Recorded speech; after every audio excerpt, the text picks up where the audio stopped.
Welcome to Tranquil Thoughts, the place where peace meets purpose and every thought leads to transformation. Today's topic is the importance of attitude, because in life it's not what happens to us that defines us. It's how we respond to it that shapes our destiny. There was a man who made a living selling balloons at a fair. He had all colors of balloons, including red, yellow, blue, and green. Whenever business was slow, he would release a helium-filled balloon into the air, and when the children saw it go up, they all wanted to buy one.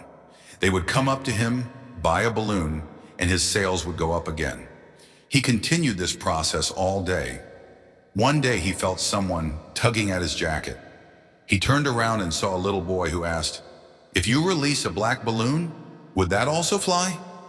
Moved by the boy's concern, the man replied with empathy, "Son, it is not the color of the balloon, it is what is inside that makes it go up." The same thing applies to our lives. It is what is inside that counts. The thing inside of us that makes us go up is our attitude. Have you ever wondered why some individuals, organizations, or countries are more successful than others? It is not a secret. These people simply think and act more effectively. They have learned how to do so by investing in the most valuable asset, people. I believe that the success of an individual, organization, or country depends on the quality of their people. I have spoken to executives in major corporations all over the world and asked one question. If you had a magic wand and there was one thing you would want changed that would give you a cutting edge in the marketplace resulting in increased productivity and profits, what would that be? The answer was unanimous. They all said that if people had better attitudes, they'd be better team players, and it'd cut down waste, improve loyalty, and, in general, make their company a great place to work. William James of Harvard University said, "The greatest discovery of my generation is that human beings can alter their lives by altering their attitudes of mind. Experience has shown that human resources is the most valuable asset of any business. It is more valuable than capital or equipment. Unfortunately, it is also the most wasted. People can be your biggest asset or your biggest liability." TQP, total quality. People having been exposed to a number of training programs, such as customer service, selling skills, and strategic planning, I have come to the conclusion that all these are great programs with one major challenge. None of them works unless they have the right foundation, and the right foundation is TQP. What is TQP? TQP is total quality people. People with character, integrity, good values, and a positive attitude. Don't get me wrong, you do need all the other programs, but they will only work when you have the right foundation, and the foundation is TQP. For example, some customer service programs teach participants to say please and thank you, give smiles and handshakes. But how long can a person keep on a fake smile if he does not have the desire to serve? Besides, people can see through him, and if the smile is not sincere, it is irritating. My point is, there has to be substance over form, not form over substance. Without a doubt, one does need to remember please and thank you, the smiles, etc. They are very important. But keep in mind that they come a lot easier when accompanied by a desire to serve. Someone once approached Blaise Pascal, the famous French philosopher, and said, "If I had your brains, I would be a better person." Pascal replied, "Be a better person and you will have my brains." The Calgary Tower stands at 180.8 meters. The total weight of the tower is 10,184 tons, of which 6,249 tons is below ground, approximately 60%. This shows that some of the greatest buildings have the strongest foundations. Just like a great building stands on a strong foundation, so does success. And the foundation of success is attitude. Your attitude contributes to success. A study attributed to Harvard University found that when a person gets a job, 85% of the time it is because of their attitude, and only 15% of the time because of how smart they are and how many facts and figures they know. Surprisingly, almost 100% of education dollars go to teach facts and figures, which account for only 15% of success in work. This book is all about that 85% of success. Attitude is the most important word in the English language. It applies to every sphere of life, including one's personal and professional life. Can an executive be a good executive without a good attitude? Can a student be a good student without a good attitude? Can a parent, teacher, salesman, employer, employee be good in their roles without a good attitude? The foundation of success, regardless of your chosen field, is attitude. If attitude is such a critical factor in success, shouldn't you examine your attitude toward life and ask how your attitude will affect your goals? Acres of diamonds. There was a farmer in Africa who was happy and content. He was happy because he was content. He was content because he was happy. One day a wise man came to him and told him about the glory of diamonds and the power that goes along with them. The wise man said, "If you had a diamond the size of your thumb, you could have your own city. If you had a diamond the size of your fist, you could probably own your own country." And then he went away. That night the farmer couldn't sleep. He was unhappy and he was discontent. He was unhappy because he was discontent, and discontent because he was unhappy. The next morning he made arrangements to sell off his farm, took care of his family, and went in search of diamonds. He looked all over Africa and couldn't find any. He looked all through Europe and couldn't find any. When he got to Spain, he was emotionally, physically, and financially broke. He got so disheartened that he threw himself into the Barcelona River and committed suicide. Back home, the person who had bought his farm was watering the camels at a stream that ran through the farm. Across the stream, the rays of the morning sun hit a stone and made it sparkle like a rainbow. He thought it would look good on the mantelpiece. He picked up the stone and put it in the living room. That afternoon, the wise man came and saw the stone sparkling. He asked, "Is Hafiz back?" The new owner said, "No, why do you ask?" The wise man said, "Because that is a diamond. I recognize one when I see one." The man said, "No, that's just a stone I picked up from the stream. Come, I'll show you. There are many more." They went and picked some samples and sent them for analysis. Sure enough, the stones were diamonds. They found that the farm was indeed covered with acres and acres of diamonds. What is the moral of this story? There are 5 morals. 1. When our attitude is right, we realize that we are all walking on acres and acres of diamonds. Attributed to Dr. Russell Conwell. Opportunity is always under our feet. We don't have to go anywhere. All we need to do is recognize it. 2. The grass on the other side always looks greener. 3. While we are dyeing the grass on the other side, there are others who are dyeing the grass on our side. They would be happy to trade places with us. 4. When people don't know how to recognize opportunity, they complain of noise when it knocks. 5. The same opportunity never knocks twice. The next one may be better or worse, but it is never the same one. David and Goliath. We all know the story of David and Goliath. There was a giant who was bullying and harassing the children in the village. One day, a 17-year-old shepherd boy came to visit his brothers and asked, "Why don't you stand up and fight the giant?" The brothers were terrified and they replied, "Don't you see he is too big to hit?" But David said, "No, he is not too big to hit. He is too big to miss." The rest is history. We all know what happened. David killed the giant with a sling. Same giant, different perception.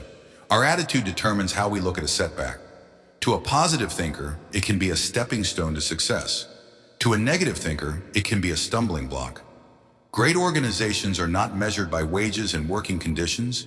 They are measured by feelings, attitudes, and relationships. When employees say, "I can't do it," there are 2 possible meanings. Are they saying they don't know how to, or they don't want to? If they don't know how to, that is a training issue. If they are saying they don't want to, it may be an attitude issue, they don't care, or a values issue, they believe they should not do it. A holistic approach. I believe in the holistic approach. We are not an arm and a leg, but a complete human being. The whole person goes to work, and the whole person comes home. We take family problems to work and work problems to the family. What happens when we take family problems to work? Our stress level goes up and productivity comes down. Similarly, work and social problems have an impact on every aspect of our lives. Take any one of those items and extrapolate it into sophisticated adult terms and apply it to your family life or your work or your government or your world, and it holds true and clear and firm. Factors that determine our attitude. Are we born with attitudes or do we develop them as we mature? What are the factors that form our attitudes? If you have a negative outlook on life because of your environment, can you change your attitude? Most of our attitude is shaped during our formative years. There are primarily three factors that determine our attitude. They are 1. Environment, 2. Experience, 3. Education. These are called the triple E's of attitude. Let's evaluate each of the factors individually. 1. Environment. Environment consists of the following: diamonds, home; positive or negative influences, diamonds; school, peer pressure, diamonds; work, supportive or overcritical, supervisor, diamonds; media, television, newspapers, magazines, radio, movies; diamonds, cultural background, diamonds; religious background, diamonds; traditions and beliefs, diamonds; social environment, diamonds; political environment. All of these environments create a culture. Every place, be it a home, organization, or a country, has a culture. Have you noticed that sometimes you go to a store and you find the salesperson polite, the supervisor, manager, and owner polite as well? Yet you go to another shop and you find everyone rude and discourteous. You go to a home and you find the kids and parents well-behaved, courteous, and considerate. You go to another home where everyone is fighting like cats and dogs. In countries where the government and political environment is honest, generally you will find that the people are honest, law-abiding, and helpful. And the reverse is true too. In a corrupt environment, an honest person has a tough time. Whereas in an honest environment, the corrupt one has a tough time. In a positive environment, a marginal performer's output goes up. In a negative environment, a good performer's output goes down. Culture in any place always goes top down, never bottom up. We need to step back and look at what kind of environment we have created for ourselves and those around us. It is tough to expect positive behavior in a negative environment. Where lawlessness becomes the law, honest citizens become cheats, crooks, and thieves. Isn't it time to evaluate the environment that we are in or we have created for others? 2. Experiences. Our behavior changes according to our experiences with people and events in our life. If we have a positive experience with a person, our attitude toward him becomes positive, and vice versa. 3. Education. I refer to both formal and informal education, not just academic qualifications. Knowledge strategically applied translates into wisdom, ensuring success. I talk of education in the broader sense. It makes the role of the educator vital. A teacher affects eternity. The ripple effect is immeasurable. We are drowning in information, but starving for knowledge and wisdom. Education ought to teach us not only how to make a living, but also how to live. How do you recognize people with a positive attitude? Just like an absence of ill health does not equal good health. An absence of negativity alone does not make a person positive. People with positive attitudes have certain personality traits that are easy to recognize. They are caring, confident, patient, and humble. They have high expectations of themselves and others. They anticipate positive outcomes. A person with a positive attitude is like a fruit of all seasons. He is always welcome. The benefits of a positive attitude. These are many and easy to see, but what is easy to see is also easy to miss. To mention a few: a positive attitude, diamonds increases productivity. Diamonds fosters teamwork. Diamonds solves problems. Diamonds improves quality. Diamonds makes for congenial atmosphere. Diamonds breeds loyalty. Diamonds increases profits. Diamonds fosters better relationships with employers, employees, and customers. Diamonds reduces stress. Diamonds helps a person become a contributing member of society and an asset to their country. Diamonds makes for a pleasing personality. The consequences of a negative attitude. Our life is an obstacle course, and we become our own biggest obstacle by having a negative attitude. People with a negative attitude have a hard time keeping friendships, jobs, marriage, and relationships. Their attitude leads to diamonds bitterness, diamonds resentment, diamonds a purposeless life, diamonds ill health, diamonds high stress level for themselves and others. They create a negative environment at home and work and become a liability to society. They also pass on their negative behavior to others around them into future generations. When we become aware of our negative attitude, why don't we change? Human nature generally resists change. Change is uncomfortable. Regardless of its positive or negative effect, change can be stressful. Sometimes we get so comfortable with our negativity that even when the change is for the positive, we don't want to accept it. We stay with the negative. Charles Dickens wrote about a prisoner who stayed for many years in a dungeon. After serving his sentence, he got his freedom. He was brought out from his cell into the bright daylight of the open world. This man looked all around and after a few moments was so uncomfortable with his newly acquired freedom that he asked to be brought back to his cell into confinement. To him, the dungeon, the chains, and the darkness were more secure and comfortable than accepting the change of freedom in the open world. Steps to building a positive attitude. During childhood, we form attitudes that last a lifetime. Undoubtedly, it would be a lot easier and better to have acquired a positive attitude during our formative years. Does that mean if we acquire a negative attitude, whether by design or by default, we are stuck with it?